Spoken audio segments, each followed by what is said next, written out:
Back we are beginning again, and जहाँ पे जो हमारा एंशियंट सिस्टम था एजुकेशन का इंडिया के अंदर, उसको हम डिस्कस कर रहे हैं। हमारा जो लास्ट चैप्टर है सप्लीमेंट्री इंग्लिश का, ancient education system in India, पुराना जो निज़ाम था एजुकेशन का इंडिया के अंदर, ठीक है, ए वे ऑफ लाइफ, वो बेसिकली एक ज़िंदगी जीने का रास्ता था, ठीक है।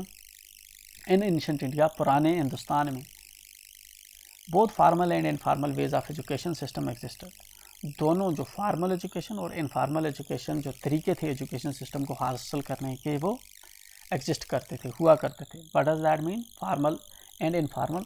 फार्मल का मतलब होता है जब आप स्कूल के अंदर जाते हैं, पढ़ाई करते हैं। इनफार्मल का मतलब होता है जब आप अपने चाचा से ही पढ़ते हैं, दादा से, ममा से, स्कूल में नहीं पढ़ते, तो that's will be called informal system, ठीक है। Indigenous education was imparted at home, जो है घर की जो तलीम होती थी, ठीक है ना, इंडिजिनस जो एजुकेशन होती थी वो घर में दी जाती थी, ठीक है ना, अपनी जो तलीम होती थी वो घर में दी जाती थी। इन टेम्पल्स और मंदिरों में पढ़ाई जाती थी। पाठशालास, ठीक है ना, पाठशालास में पढ़ाई जाती थी। टॉल्स में पढ़ाई जाती थी। चतुष्पाडीज में पढ़ाई जाती थी। एंड गुरुकुल्स में पढ़ाई जाती थी, ठीक है। There were people in homes, villages and temples who guided young children in imbibing pious ways of life। जहाँ पे जो है लोग हुआ करते थे घरों में, गाँव में, मंदिरों में, जो बच्चों को जो है गाइड किया करते थे कि उनको ज़िंदगी के अंदर क्या क्या असूल अपनाने चाहिए, ठीक है। Temples where also the centres of learning, जो हमारे मंदिर थे वो जो पीछे लर्निंग के, पढ़ने के जो थे सेंटर हुआ करते थे। And took interest in the promotion of knowledge, और जो टेम्पल थे वो इंटरेस्ट ले रहे थे किसमें, नॉलेज को प्रमोट करने में, ठीक है ना, ऑफ आवर एंशिएंट सिस्टम, ठीक है। हमारे पुराने सिस्टम ज़माने का जो एजुकेशन सिस्टम था उसको प्रमोट किया जाता था टेम्पल्स के द्वारा। स्टूडेंट्स वेंट टू विहारास, बच्चे जो है विहारास में भी जाते थे, ठीक है। And universities for higher knowledge, विहारास और यूनिवर्सिटी में जाते थे बड़ी स्टडी करने के लिए, हायर स्टडीज़ करने के लिए, जिस तरह आज कॉलेजेस और यूनिवर्सिटीज़ में जाते हैं। Teaching was largely oral and students remembered and meditated upon what was taught in the class। Teaching जो होती थी, जो पढ़ाई होती थी, जनरली ज़बानी हुआ करती थी। एंड जो स्टूडेंट्स थे उनको याद रखना पड़ता था। एंड जो है वैसे ही जो है उनको मशक करनी पड़ती थी, मेडिएट करना पड़ता था जो भी उनको क्लास के अंदर पढ़ाया जाता था। Gurukuls also known as ashrams, जो गुरुकुल्स होते थे उनको आश्रम्स भी कहा जाता था, ठीक है। गुरुकुल्स को आश्रम्स भी कहते हैं। Were the residential places of learning, जहाँ पे जो है जो बच्चे पढ़ते हैं वहीं पे रहते हैं, वहीं पे पढ़ते हैं रात दिन, ठीक है।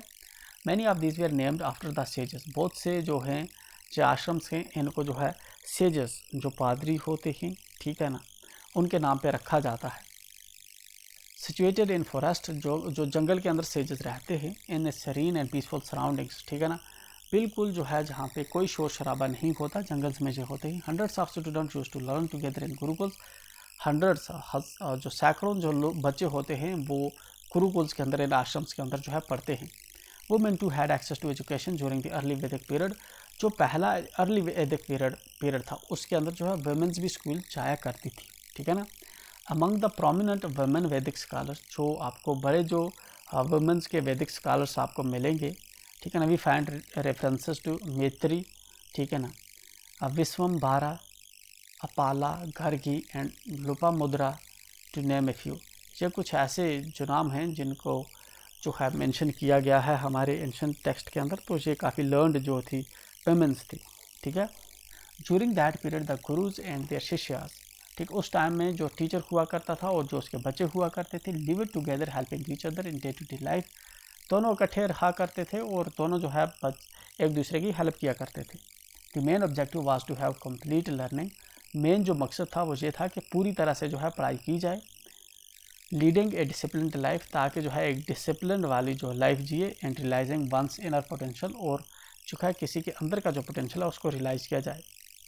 Students lived away from their homes, बच्चे जो थे अपने घर से दूर रहा करते थे, फॉर ईयर्स, सालों भर, together till they achieved their goals, तब तक जब तक कि वो अपना मकसद पूरा नहीं कर लेते थे। The gurukul was also the place where the relationship of guru and shishya strengthened with time, Gurukul जो आश्रम थे वो ऐसी जगह थी जहाँ पे जो रिलेशनशिप है गुरु, टीचर और बच्चे के बीच में जो है मजबूत हुआ करती थी। While pursuing there education in different disciplines like history, ठीक है ना। उनका जो है उनको डिफरेंट तरह के जो है सब्जेक्ट्स वहाँ पे जो है पढ़ाए जाते थे, जिस तरह से history, art of debate, law, medicine, ये सभी चीज़ें वहाँ पे पढ़ाई जाती थी। द एम्फेसिस नॉट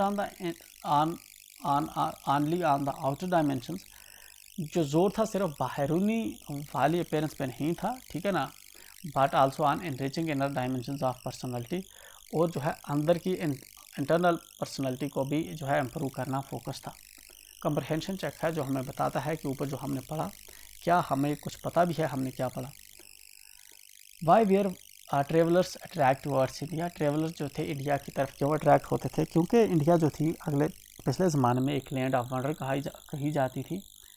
ये एक एजुकेशन हब था, बहुत से लोग जहाँ पे आते थे, जहाँ का काफ़ी पॉपुलर एजुकेशन था, कल्चर था, आर्किटेक्चर था, आर्ट था, ठीक है। तो जहाँ पे काफ़ी पॉपुलरिटी थी, दैट्स वाई जो है बहुत से जो ट्रैवलर्स थे इंडिया की तरफ आते थे।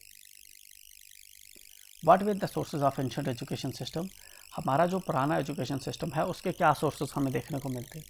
सबसे पहले देखो हमने ऊपर पढ़ा कि हमारे पास रिलीजियस स्क्रिप्चर्स थी, जिस तरह से वेदास हैं, ब्राह्मण्स हैं, उपनिषद्स हैं, ठीक है ना, ये हमारे पास आर्यांकास हैं, ठीक है, ये हमारे एंशिएंट लिटरेचर है।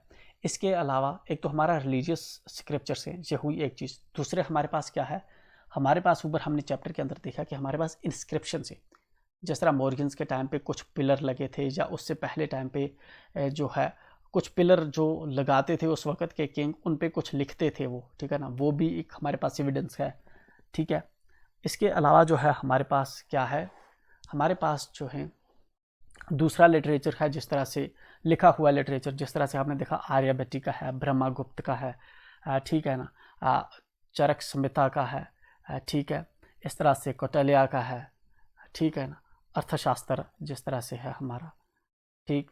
तो इस तरह से विशाखा दत्त का लिटरेचर है, ये पुराने हमारे जो हैं फिलासफर्स हैं जिनका लिटरेचर हमें देखने को मिलता है, ठीक है। What were the features of Indian education system in ancient India, हमारे इंडियन एजुकेशन का जो एंशिएंट इंडिया पुराना एजुकेशन सिस्टम था उसके क्या फीचर्स हैं? तो कुछ फीचर्स का मैं नाम लेता हूँ। जिस तरह पहला फीचर इसका है ये है कि ये इनर डेवलपमेंट और आउटर डेवलपमेंट पे फोकस करता है। दूसरा फीचर हम क्या बोलेंगे? दूसरा फीचर हमने ऊपर चैप्टर के अंदर देखा कि ये जो है फिज़िकल, मेंटल, मॉरल, ठीक है ना, ये जो था सभी एस्पेक्ट्स पे जो है फोकस करता है। थर्ड हमने देखा कि ये सेल्फ पे, होम के और सोसाइटी पे सभी जो एस्पेक्ट्स हैं जो है किस तरह हमें रहना है उस चीज़ पे भी फोकस करता है, ठीक है ना। और जो हमारा एजुकेशन सिस्टम था, एंशिएंट एजुकेशन सिस्टम, ठीक है ना, ये प्रैक्टिकलिटी पे भी जो है फोकस करता था। तो ये हमारे एजुकेशन सिस्टम के जो है कुछ फीचर्स थे। और हमारा एजुकेशन सिस्टम एंशिएंट टाइम में फॉर्मल भी हुआ करता था, इनफॉर्मल भी हुआ करता था, ठीक है ना। What was the role of guru in people lives, जो गुरु होते थे उनका शागिर्दों की ज़िंदगियों पे क्या असर होता था? तो गुरु एक इम्पॉर्टेंट रोल प्ले करते थे, बिकॉज वही डायरेक्ट करते थे कि बच्चे कैसे होंगे, तो वो बच्चों को पढ़ाते थे, ठीक है। इसके साथ ही हम वीडियो को जहाँ पे स्टॉप करेंगे, वीडियो ताकि हमारी लंबी ना हो। एंड जो नेक्स्ट पार्ट है हमारी वीडियो का, इसको हम करते हैं नेक्स्ट वीडियो के अंदर। तो चलिए मिलते हैं नेक्स्ट वीडियो में। टिल देन मेक श्योर कि आप चैनल को सब्सक्राइब करें।